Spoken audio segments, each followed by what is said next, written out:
on the rocky coast of County Galway, on the rockiest, spikiest, most desolate place, a place where the farms were hardly worthwhile, there was a lonely cottage that was lived in by the O'Dwyer family. But they seemed awfully prosperous. It was strange that their farm was so successful when it was such poor land. Well, the thing is that there had been a lighthouse there once, and it had been burnt down, and there perhaps had been built up and burnt down again. And right below the cottage, there was a little creek, and there was a little boat, and if any passing ship got into trouble, they would go out and help it. And I'm sure if they found anyone alive, they'd bring them in and they'd dress them and they'd send them off.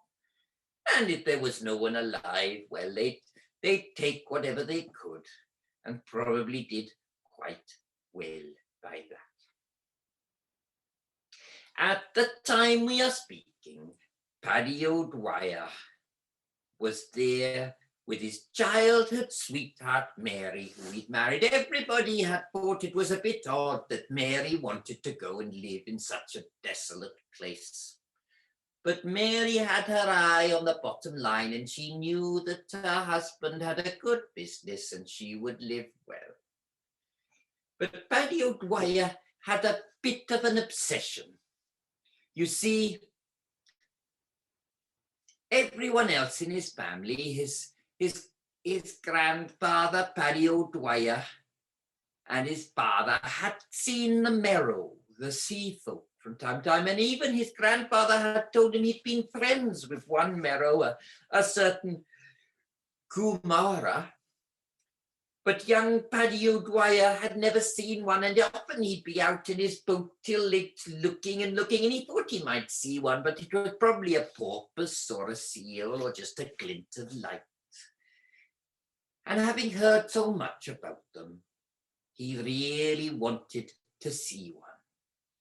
Well, one day, as he was walking along the cliffs, out on a rock, he saw something and he wasn't sure what it was. And then it disappeared.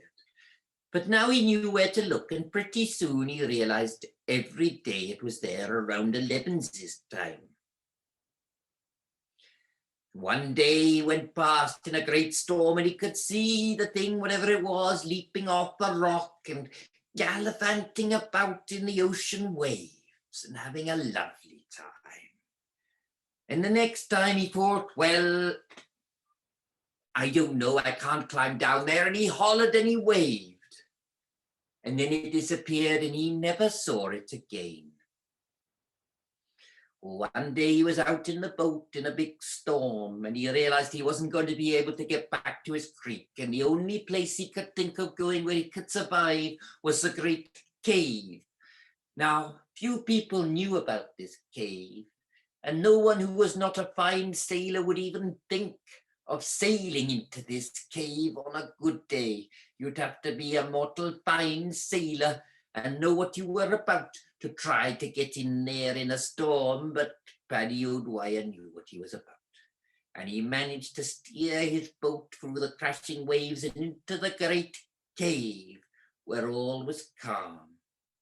And he heaved a sigh of relief and prepared to spend a bit of time, because the storms can go on.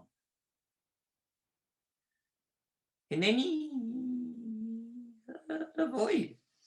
Good day to you, Paddy O'Dwyer. And he looked up, and he saw sitting on a rock looking at him the most extraordinary creature. It had green hair down to here, green teeth down to here, a pig's nose and 2 pig's eyes, strange scales over its arms and legs, and it was mother naked and with a tail. Well, who are you? I am Kumara.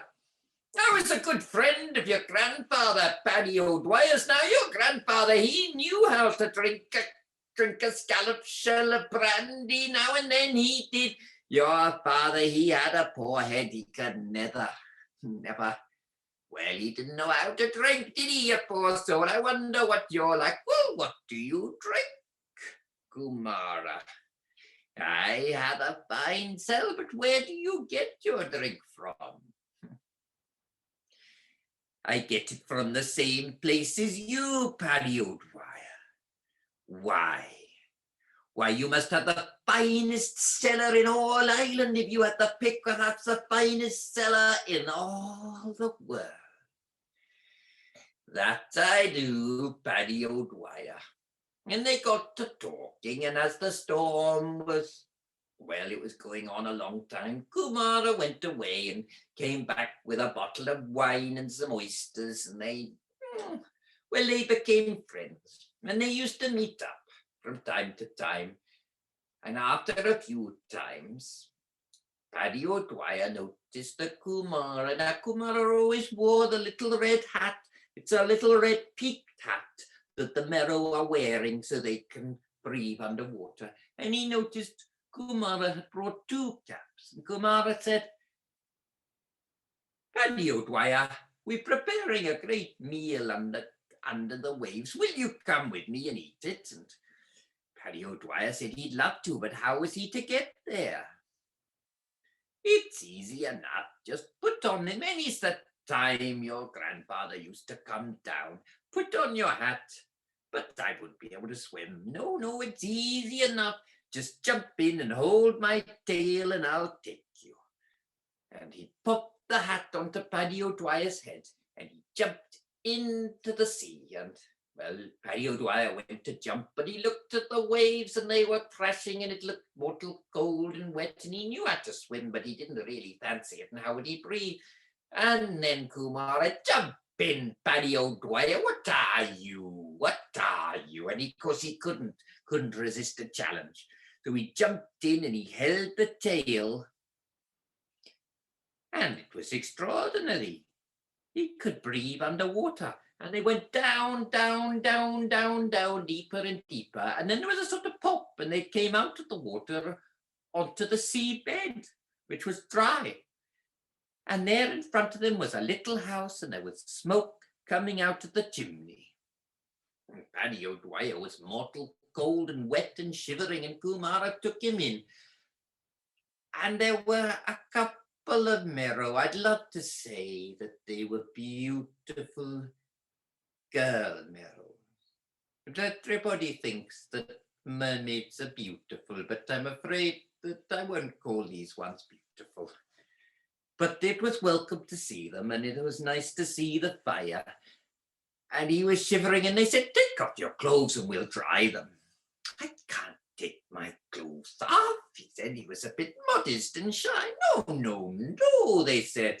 Oh, I know what it is. You're afraid that your dingle-dangle will look awfully small next to Papa's. And, well, of course, Kumara was as naked as the day is born, and he wiggled his dingle-dangle in front. And, well, Paddy O'Dwyer looked at it and saw that he had nothing to be ashamed about. So, well, when under the sea, do as they do under the sea, he said, and took his clothes off. And then they sat down and had a feast. Well, a feast like as few mortals have had. There was turbot, there were Dublin Bay prawns, there were oysters, there were mussels, there was plaice, there was Dover sole. And after a bit, when they'd had a little to eat, Kumara said, come and see my cellar. And he took him through a door into a great cave that was lined with more bottles and barrels of alcohol than Paddy O'Dwyer had ever seen in his life or had ever dreamed existed.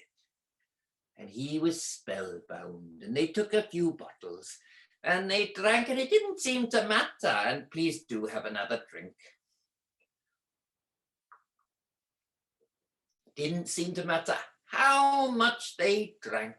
It didn't go to his head that they were talking and singing. And after a while, Kumara said, "Come, I must show you my curiosities." And he took him into a great room, which was filled with all sorts of wonders that had been taken from the sea and from sea wrecks. There were jars of Roman wine. There was treasure from the Spanish Armada. There were carvings and gold and all manner of wondrous seashells and corals. And then Paddy O'Dwyer looked at the strange baskets, a bit like lobster pots, and says, "What are these?"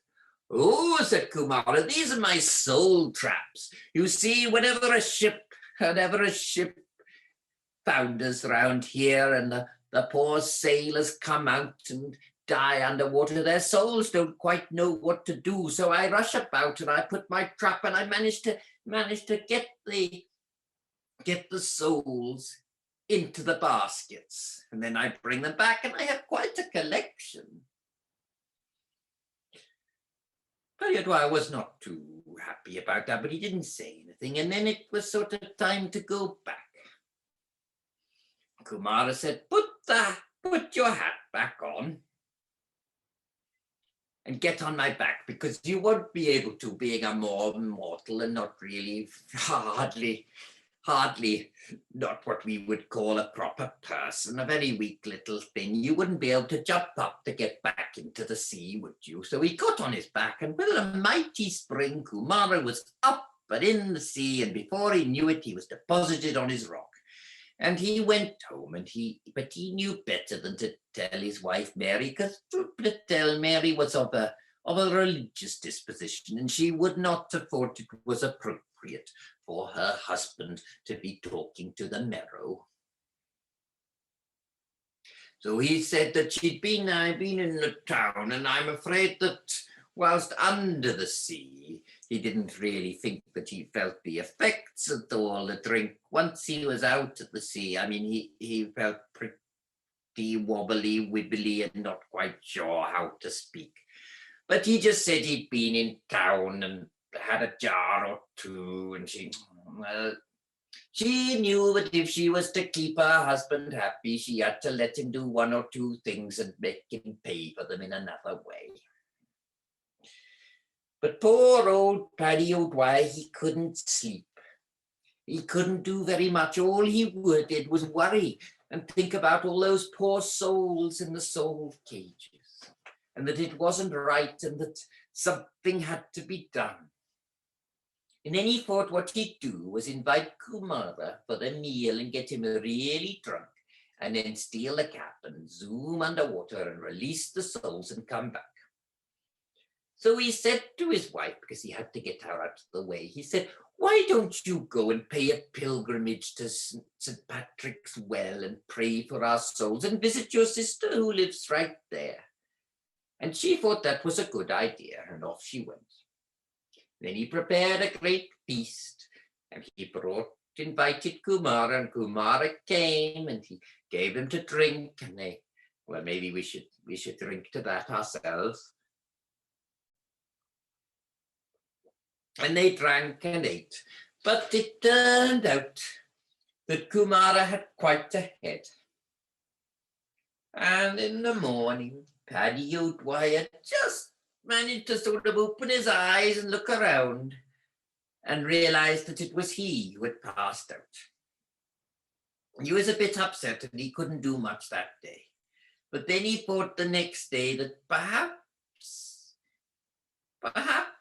Kumara had never had any of the poutine, and perhaps that would do it, and that, well, he would drink himself. So he prepared another feast, and he invited Kumara, who laughed and said, "You're more like your father than your grandfather. I've never seen your grandfather pass out from drink before." "Well, Kumara, have you ever tried our poutine?" "No." "I haven't." "No, you probably wouldn't get it in shipwrecks. We just make it here." And he said, "Here, you had a bottle and I had a bottle." But of course, his bottle was mainly water. "We'll drink a glass each, a glass for a glass."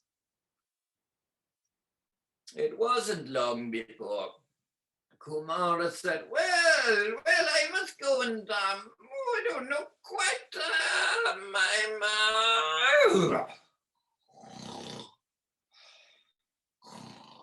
As soon as Paddy O'Dwyer was convinced that Kumara was sleeping, he took his red hat and ran off and jumped down and went down to the house and rushed in, got all the soul cages and emptied them, and he could sort of just about see something come out sometimes, and then he put them back and he went back.